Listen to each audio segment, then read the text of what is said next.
Yes, sir. Okay, so probably this conversation between me as a Sugam and Neeraj, who is an intern in Varanium right now. This will go on record. और Neeraj basically इस conversation को हम लोग काफी plain and more likely to have for you know the beginners उसके लिए बना रहे हैं और ये डिस्कशन में कुछ कॉन्सेप्ट्स पे हमें डिस्कस करना है. Okay, are you ready? Yes, sir. So first of all like मैंने देखा कि एक post you have posted on LinkedIn that Yes, was sir. About like how we can actually train AI model. Let's say Yes, like sir. उसमें training में machine learning की जो बात आ रही है, तो there are Hmm. Certain like way you have explained that. What are those ways? So, supervise learning. unsupervised learning and एक और. जैसे उसमें तुमने बताया था ना सुपरवाइज लर्निंग, उसके अंदर classified learning, unclassified Hmm. Learning, rain foresting Algorithms, learning, some machine learning algorithms, I think. Algorithms. Yes, Classified, exact. so supervised, unsupervised, semi-supervised, and reinforcement learning. Then supervised में सब mainly is at classification and regressions. उसके face है, उसके multiple parts आते हैं और हर एक जो उसके पार्ट्स है सुपरवाइज लर्निंग के क्लासिफिकेशंस में डिफरेंट डिफरेंट के नेगेटिव सो के एन यस. एन. So Neeraj, and to all of you, basically, what is actually supervised? I mean, in a plain, just yes, समझो without going too much technical about this, supervised learning की बात करते हैं. It's like, let's say you have a tutor and you are learning in the supervision of that tutor. तो उसमें सही क्या है, गलत क्या है, लर्निंग में भी किस चीज को सीखना है, किस चीज को नहीं सीखना है, ये सारी चीजें आ जाती है. उसमें बहुत ध्यान से चीजों को कराते हैं. अब जब डेटा की बात करते हैं सुपरवाइज्ड में बेसिकली, तो आप समझो कि सुपरवाइज है तो क्लासिफाई भी होगा. Yes sir. Like the best way of supervise learning is classified supervise learning, right? क्योंकि उसमें हमने क्लासिफाई पहले कर दिया है, तो वहां पे कम चांसेस है गलत सीखने का. और उसके साथ एक लिमिटेशन भी आता है कि रियल वर्ल्ड में हर चीज क्लासिफाइड नहीं होती, रैंडमली होती हैं चीजें. तो वहां पे वो बेस्ट आपको रिस्पॉन्स के रूप में, रिजल्ट के रूप में आपकी मशीन नहीं दे सकती. आपको आपके जैसे प्रॉम्प्ट की बात करते हैं या जो भी आपने देखा है एक फ्रेम की बात करते हैं, like if you have to ask specific thing to your machine which is got train, you really need to understand what is the semantics, what is the syntax, the way you should ask it.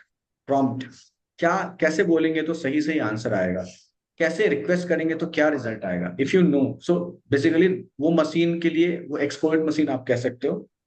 Like it's less likely to be a intelligent machine, it's more likely to be expert machine basically, because you need to also learn the operation, how you should operate it, how you should use it, add उसके क्या होंगे. तो user also need to get trained on that, right? तो दोनों वे में होता है. तो क्लासिफाइड बेसिकली हमें डेटा को क्लासिफिकेशन की बात वहां पे कर रहे हैं कि how data will be, no how data will be supply to the machine and how it will get train. एक क्लासिफाइड डेटा भी आपको चाहिए, तो एक एक सही तरीके की ट्रेनिंग भी चाहिए, एक मॉडल के रूप में आपको ट्रेन करना पड़ेगा उसको. इसके बाद ये, और जैसे फॉर एग्जांपल अगर मैं ये बोलूं कि टी गार्डन, तुम लोगों को पता है टी गार्डन जहां से चाय यस पत्ती सर. बनती है, उसमें लीव्स हैं बेसिकली. अब लीव्स की अलग अलग कैटेगरी है, ने उसको क्लासिफाई कर दिया, this is the best, average and worst, let's say simple approach. तीन. अब बेस्ट वाले में कितनी, उसके कितने एग्जांपल्स हैं, किन किन कंडीशन में उनको बेस्ट बोलेंगे, किन किन कंडीशन में उसको एवरेज बोलेंगे, किन किन कंडीशन में उसको वर्स्ट बोलेंगे, राइट? तो ये तुमने क्लासिफाई कर दिया. Now you keep giving this, but what you are doing basically, एक क्लास का जितने भी डेटा सेट है उसको एक बार में दे रहे हो. उस क्लास का data set, let's say best वाला जो एग्जांपल है, तो वर्स्ट वाले में नहीं दोगे. तुमने चीजों को सेपरेट कर दिया है ताकि मशीन को पहले समझ में आ जाए कि ओके ये सारी लर्निंग मेरे बेस्ट के लिए है. यानी अगर मुझे बेस्ट ऑफ लीव्स आइडेंटिफाई करना है, तो I need to match with those data. Data training का मतलब क्या है basically, how it's like how you create the neurons. तो न्यूरल नेटवर्क जब क्रिएट करते हैं तो उसकी ट्रेनिंग में जो डेटा सेट्स हैं बेसिकली वो, उसको जितना ज्यादा डेटा सेट दोगे उतना ज्यादा वो एक्यूरेसी लेकर आएगा, उस पर्टिकुलर चीज के बारे में जानकारी उसके पास होगा। लेट्स से अब एक लीफ आया और तुमने उस मशीन से ये पूछा है कि ये लीफ बेस्ट है या नहीं, तो वो सबसे पहले क्या करेगा, उसका अप्रोच वो बेस्ट वाले कैटेगरीज में जितने डेटा तुमने दिया था उनसे जाके वो मैच करेगा, normal approach, I am telling you right. अब उसमें भी अलग अलग एल्गो हैं कि कितना फास्ट मैच कर सकता है, कितना स्लो हो सकता है, कितना ज्यादा ऑप्टिमाइज कर सकते हैं मैचिंग को, किस किस लेवल पे हो सकता है, लाइक नियरेस्ट, जिसमें अलग अलग अप्रोच है बेसिकली। तो उन सब चीजों को वहां पे आइडेंटिफाई करने का काम करता है। लेट्स से अब वो बेस्ट वाले क्लास के जितने भी डेटा सेट है उससे वो मैच करेगा और बताएगा कि कितना बेस्ट है ये, राइट, ये बेस्ट है या नहीं है। आंसर लेट्स से कि बहुत सिंपल है, बाइनरी में आ रहा है, बेस्ट है या नहीं, तो बोला नहीं ये बेस्ट नहीं है, उसने आइडेंटिफाई किया और कोई भी उसके एक्चुअली में उसने स्कैन किया, उसके ने स्कैन जब किया तो क्या हुआ, उसने एक इमेज निकाला और इमेज में कलर की डेप्थ, जिस तरीके से तुम उसको ट्रेन करोगे ये सारी चीजें तुम्हें एक्सप्लेन करनी पड़ेगी, कैसे समझेंगे उस लीफ को देखने के बाद कि ये कितना बेस्ट है। उसमें उसने देखा डेंसिटी, कलर कॉम्बिनेशन देखा कि कितना लाइट है या कितना डार्क है, सारी चीजें करके उसने एक प्रॉपर उसका स्ट्रक्चर बना रखा है। अब उससे वो मैच कर रहा है और देख रहा है कि इसके बिहाफ में कितना परसेंटेज आ रहा है। अगर 100% मैच कर गया तो भाई बेस्ट है, राइट। अब वो भी डिफाइन करना पड़ता है कि क्या 70% मैच करे या 70 से ऊपर करे तो likely to keep in this category, और इज इट लाइक इवन 20% भी मैच कर रहा है तो कीप इन द कैटेगरी, और 50% मैच कर रहा है तो keep in the category. That's totally depend on us, like how we are training the model. if we are training the model with the accuracy like let's say 99% match करे, example अब तुम कोई medical से related कोई device बनाओ या किसी ऐसे एप्लीकेशन को बनाओ तो वहां पे बहुत क्रूशियल रहेगा, you probably need to keep those accuracy on high, उसमें ज्यादा डेटा सेट देनी पड़ेगी ताकि वो कंपेरिजन जो है वो बहुत डीप हो और रिजल्ट जो है बहुत एक्यूरेट आए। तो ये एक नॉर्मली मतलब सोच है कि more data means more accuracy, but यहाँ पे एक लिमिटेशन आ जाता है कि more is what, how much, एक वो भी लिमिटेशन है। 10,000 data set, 5,000 data set, 2,000 data set, what is actually basically gives you actual result. कई बार क्या होता है बहुत ज्यादा जो है वो बहुत ज्यादा एक्यूरेसी भी नहीं देता, कंफ्यूजन भी क्रिएट कर सकता है, राइट। तो उसी क्वालिटीज। टर्म में हर एक, जब आप डेटा बनाते हो, जब क्लासिफाई करते हो तो हर एक डेटा, जैसे कोई भी डेटा है ना, तो डेटा को डिफाइन करने के लिए हमें एक और डेटा की जरूरत पड़ती है, जैसे हमें कहते हैं Meta data, right. So when the data defines a data, it's called metadata. For example, name Neeraj Negi is a name, is a data, but name is a metadata. Neeraj Negi है क्या? Name है, right? So name of an individual who is studying in particular class of particular year in particular batch, ये सारी चीजें उसके साथ क्या हो गई, मेटा डेटा हो गई। But the thing is when we are gathering those data we need meta tags, tags चाहिए होंगे ना। जैसे मैं किसी से कुछ पूछूंगा तो जो मैं पूछ रहा हूँ वो किन किन चीजों के बारे में जानकारी अपने आप में इनफ है, वो सारे टैग्स तो हमें लगा के पूछना पड़ेगा ना। मैंने पूछा नाम, पर नाम किस चीज के लिए पूछा मैंने, किस बैच का है, ये सारी चीज उसमें लगाई ना कि तुम, जैसे तुम पर्टिकुलर इस यूनिवर्सिटी के इस ईयर के इस बैच के स्टूडेंट हो, उसका नाम बताओ, अपना नाम बताओ। तो तुमको डिफाइन करने के लिए वी हैव दोज मेनीज, but values is one same, Neeraj Negi, but the dependency is many, right। तो एक नाम नीरज नेगी इन सारे मेटा टैग्स के थ्रू लिए जा सकते हैं, तो मेटा टैग्स का भी बहुत इंपॉर्टेंस आ जाता है। वो डिफाइन करता है facts, Meta tags define facts, Meta data define data. Facts और डेटा के बीच में डिफरेंस क्या है, every data can not be facts,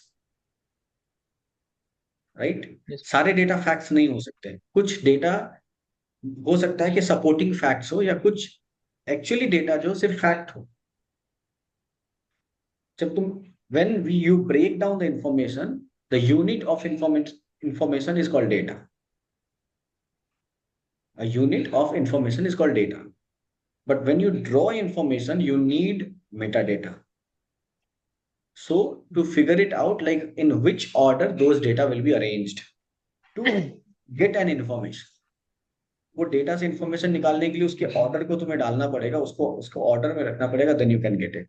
So that's the same way as like when you're going to define, when you're going to train a machine, basically, you need to go into some algo, और वो depend करता है कि हम क्या application बना रहे हैं और किस चीज के लिए बना रहे हैं। तब हमें ये, तो वहां से ही हमें पता चलता है कि like what approach will take the classified, unclassified, supervise, unsupervise. For example, जैसे एक रियल वर्ल्ड में कोई एप्लीकेशन बनाना है जिसमें इनपुट जो होगा वो हेट्रोजेनिटी है। लेट्स से एक रियल वर्ल्ड इनपुट है, for example a car is driving on road, there are n number possible things, yes sir, but you are training on the classified. Will it give you the best result? depend on Will it give data. you the best result? No, No. right? क्योंकि car का सिर्फ एक ही काम नहीं करना है। Hmm. Car के लिए काफी चैलेंजिंग हो सकती है, काफी चीजें, ट्रैफिक में अपनी स्पीड भी मेंटेन करना है, कोलिजन से भी बचना है, ड्राइवर को कंफर्ट भी देना है, ट्रैक भी रखना है, राइट? अंदर के इन्वायरमेंट यानी जो आपके इन्वायरमेंट है उसको भी मेंटेन करके रखना है, एसी का क्या टेम्परेचर होना चाहिए, सारी चीजें, फ्यूल को भी कम कंज्यूम करना है, almost a lot of things. So you can train each and every model separately and can combine. But now the thing is, सबको अलग अलग तुमने ट्रेन करके कंबाइन कर दिया, बट कंबाइन करने के बाद भी ये बेस्ट रिजल्ट नहीं देंगे, इसकी कोई गारंटी नहीं कि they will give you the best result. Now also you need to go out of the box where the classified यानी सुपरवाइज से अनसुपरवाइज में भी जाना पड़ेगा। like how this driver is driving the car, everyone has a different style of driving। Yes तो sir. Unsupervised में ये आ जाता है, it is the machine now itself learning from the inputs, the real time input से learn कर रही है, सीख रही है कि कितना तेज ब्रेक लगाता है, कितना स्लो ब्रेक लगाता है, इसकी जो मतलब अब जब ये ब्रेक लगा रहा है तो इसका एक्सपेक्टेशन क्या है, बहुत तेजी से ब्रेक लगा रहा है तो क्या तुरंत रोकना चाहता है, या इसका आदत ही बहुत तेज ब्रेक लगाने का, राइट? तो उसके हिसाब से जब वो लर्न कर लेती है तो तुम्हारे बिहेवियर पे भी तुम्हें वही रिस्पॉन्स मिलता है जो ऑप्टिमम रिस्पॉन्स हो सकता है तुम्हारे लिए। अब कुछ लोग ऐसे होते हैं ना जो बहुत तेज ब्रेक लगा रहे हैं, Hmm. राइट, और बार बार बहुत तेज ब्रेक लगा रहे हैं लेकिन जरूरत ही नहीं थी बहुत तेज ब्रेक लगाने की। फॉर एग्जाम्पल, कोलाइड होने का चांसेस जो है लेट्स से 10% है, 90% नहीं है, Hmm. बट स्टिल तुमने बहुत तेज ब्रेक लगा दिया, तो क्या होगा? चांसेस बहुत कम है और तुमने श्योरिटी ज्यादा ले ली, बहुत जल्दी तुम रोक लोगे, ज्यादा चांस है कि पीछे वाला तुम पे हिट कर रहा है। Hmm. तो एक स्मार्ट मशीन क्या करेगा, तुमने बहुत तेज ब्रेक भी लगाया तो भी स्लोली उसको स्लो डाउन करेगा, उसको तुरंत रोक नहीं देगा। You getting me right? Yes sir. So it is understanding the whole calamities that you can create out of those situations. Now to giving you the best optimum result out of it, it is only possible when it goes out of unsupervised training। अब ये जो supervise और unsupervised training की बात चल रही है, उसमें सुपरवाइजर कौन है? The user is not a supervisor, Hmm. The the machine. Engineer is a supervisor. So sorry, the machine. जिसको बना रहा है वही तो supervisor, like you are a supervisor. So when you are not there, still your machine is learning. It's very crucial thing. You need to set a lot of rules। किस किस rules को follow करेगा, validate करेगा तो learning होनी है और कब नहीं होनी है। अब कोई ट्रैफिक में नहीं चला रहा है, ऐसी कोई कंडीशन नहीं है वहां पे, कोई मस्ती के लिए सिर्फ ब्रेक मारे जा रहा है, वहां पे सीखना चाहिए क्या मशीन? No. नहीं सीखना चाहिए ना। पर तुमने ये रूल ही नहीं डिफाइन किया तो क्या करेगा, वो भी सीख लेगा। Hmm. ये तो गलत है। वो सीख लेगा तो फिर ऑप्टिमम रिजल्ट की जगह वर्स्ट रिजल्ट आ जाएगा, क्योंकि उसने क्या सीखा, उसने ये सीखा कि यहाँ पे कोई पॉसिबिलिटीज ही नहीं है हिट करने का, बढ़िया इसने ब्रेक मार दिया। अब ये वाली लर्निंग उसकी ज्यादा हो गई है, इसने ओवर लर्निंग हो गई है, और रियल वर्ल्ड में एक्चुअल केस की लर्निंग कम हो गई, तो ये ओवरराइड कर जाएगा, Hmm. राइट? अब वो जा रहा है, ड्राइव कर रहा है, अब वो ब्रेक मार रहा है, ब्रेक लग ही नहीं रहा है, बहुत स्लो हो रहा है, बहुत धीरे धीरे ब्रेक लग रहा है। जहाँ 90% चांस नहीं था वहां पे हो जाएगा, फिर 10% में भी हिट कर देगा वो, राइट? सो ये होता है कि मशीन को भी ना ये बताना पड़ता है कि किस लेवल तक ट्रेन होना है, कैसे ट्रेन होना है, और इसमें डेटा बहुत इंपॉर्टेंट रोल प्ले कर, तो करते ही करते, Hmm. साथ ही ये जो एल्गो है ये भी बड़ा इंपॉर्टेंट रोल प्ले करते हैं, So ये भी like डिफाइन करना है। Yes. the right depend on right data, अगर हमारा right data है तो उस हिसाब से मशीन वर्क बिहेव करेगी। एग्जैक्टली डेटा में भी एक प्रॉब्लम आती है, जैसे you said know very well, you said like right data. कई बार क्या होता है, सुपरवाइज लर्निंग इसलिए इंपॉर्टेंट हो जाता है यू नो कि ये डेटा एक्चुअली में ट्रेनिंग के लिए है भी या नहीं, हम्म। जिसको कहते हैं noise. Sometime your machine may gate train with the noise in data, तो उसे हमें रिमूव करना होता है noise. Noise in the data is itself a worst thing. जिससे तुम बहुत अच्छा काम कर रहे हो और तुम्हारे डेटा में काफी नॉइज है, तो बिना नॉइज क्लियर किए तुमने डेटा को अगर ट्रेन कर दिया तो मशीन तुम्हारा कभी भी एक्यूरेसी नहीं। और दूसरी बात क्या होती है, सबसे बड़ी प्रॉब्लम है मशीन लर्निंग में क्या, once you have trained hmm. It's become very hard to untrain. Yes. तुम्हें हमेशा काम को फिर से शुरू करना पड़ेगा, ट्रेनिंग को। हम्म। एक ट्रेनिंग अगर बेकार हो गई, उसने अच्छी रिजल्ट, वो अच्छा रिजल्ट नहीं दे रहा, तुम सोचोगे और ट्रेनिंग तो बढ़िया रिजल्ट देगा। It's not likely to happen, it's not always true. Okay, कई बार ऐसा होता है कि हमारी ट्रेनिंग इतनी गलत हो गई है कि अब उसे कितनी भी ट्रेनिंग देंगे तो रिजल्ट हमें उतना अच्छा देगा ही नहीं, हम्म। राइट। दूसरी बात है like there is no so called validation on the training part. Data validation तुम्हारे पास में ट्रेनिंग के लिए जो करते हैं कि डेटा वैलिडेट करो फिर ट्रेन करो उसको, there is no such a rule.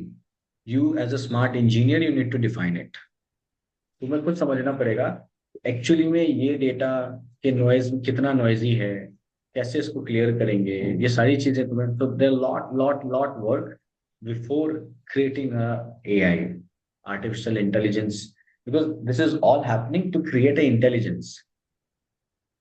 ठीक है, अब वो इंटेलिजेंस बेसिकली एक्चुअल में इंटेलिजेंस है या डमनेस है या हम्म। सिलीनेस है।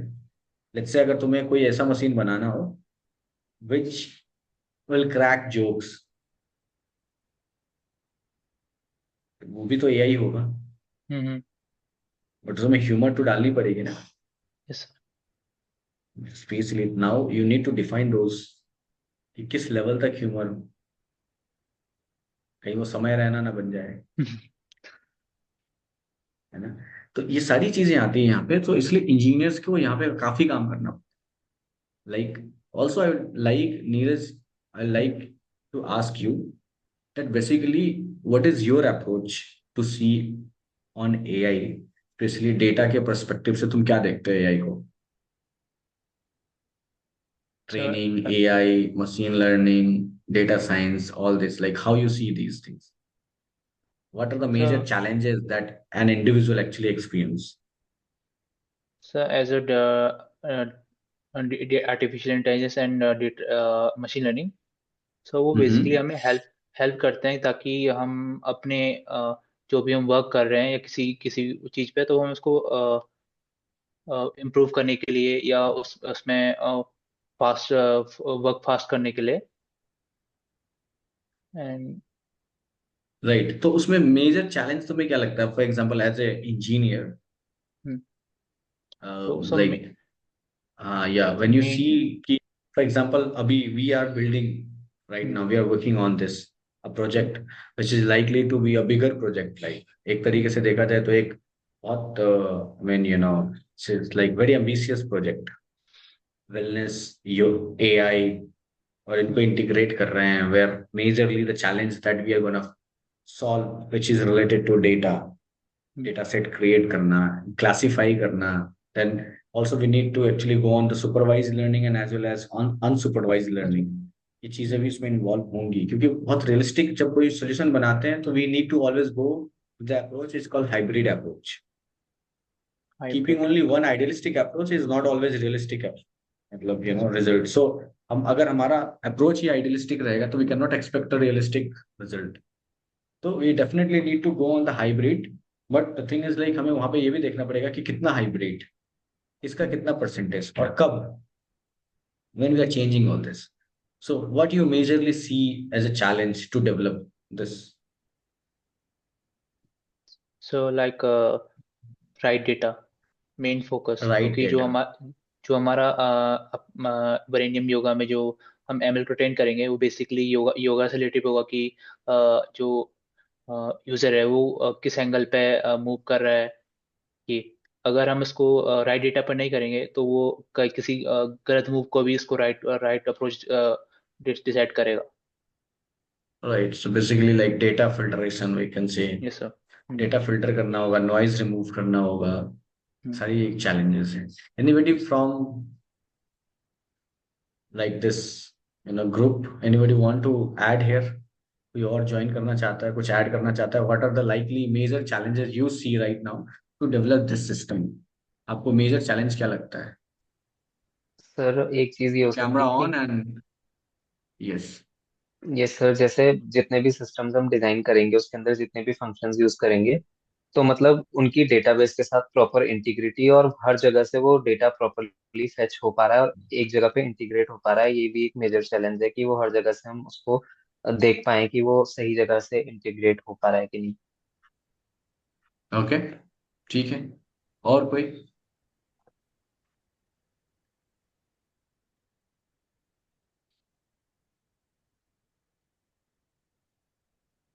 Okay fine. सो बेसिकली जो मेजर चैलेंज है यहाँ पे हमारे इस पूरे सिस्टम को डेवलप करने में, वो है क्लासिफिकेशन का। And this is very very hard work. Classification itself is a tough task right now for us. दूसरे इंडस्ट्रीज के लिए classification may be not a tough task, but for our industry basically it is the toughest one. Okay, like we have been doing, we did a lot work, but we have majorly seen the failure or less, I mean, let's say like kind of like accuracy हमें बहुत कम मिली है। उसका major problem रहा है, that is classified on the training model. अगर आप, जैसे मैंने अभी बताया कि अगर आपने सही डेटा से ट्रेन नहीं किया तो यू कैन नॉट एक्सपेक्ट सही result. Yes sir. You need to definitely train it on a right data, and data gathering and classifying and removing the noise, यानी data के साथ काफी काम करना पड़ता है before you train. The training is not a big task, like it's not a tough task. Literally you need a lot of data, right data, to get a accurate high accuracy rate basically on the machine. अगर हमारे पास में actually में 10 लाख से भी ज्यादा data अगर हमारे पास में रहेंगे तो आई कैन गारंटी 99% सही रिजल्ट हमारे मशीन्स के थ्रू आ जाएंगे। Okay, like we have gone through, it's not a tough task, but the major challenge जो आता है वो यही आता है। और अगर हमने इसको ओवरकम कर लिया तो लाइकली हम लोग सारे चैलेंजेस को ओवरकम कर लेंगे। बट इसको ओवरकम करने के लिए we have to go completely out of the box, we have to take a different step, completely different, probably like it's a innovation right now what we are going to do here. Okay? Completely innovation. Maybe this is you later on, maybe we will define it as a discovery. Let's say हमने discover किया एक नया path जो हो सकता है और किसी को, क्योंकि इस इंडस्ट्री के लिए तो डेफिनेटली, और किसी भी इंडस्ट्री में इतना चैलेंज नहीं, बट इस इंडस्ट्री में सबसे ज्यादा चैलेंज इसको लेकर है। और ये अगर हमने बना दिया तो probably this is kind of research, like previously I have told you guys, right? After this whole project, probably you all will be authorized or you all will be capable of writing a research paper on this. ये काम पूरा करने के बाद आपके पास में इतनी capability आ जाएगी, you can literally right research paper. Okay, and I will even though help you guys कि यू आप पब्लिश कर लो, अपना नाम भी डाल दो इसमें, क्योंकि तुम लोग इसमें पार्टिसिपेट करो। So I am right now like you guys are working along with me to solve this a bigger problem. Okay, तो इसमें जो हम अप्रोच यहाँ पे यूज कर रहे हैं, which is generally like the time of gathering itself we are classifying it, removing the noise. दो अप्रोच है बेसिकली। एक अप्रोच कहलाता है कि लेट्स डू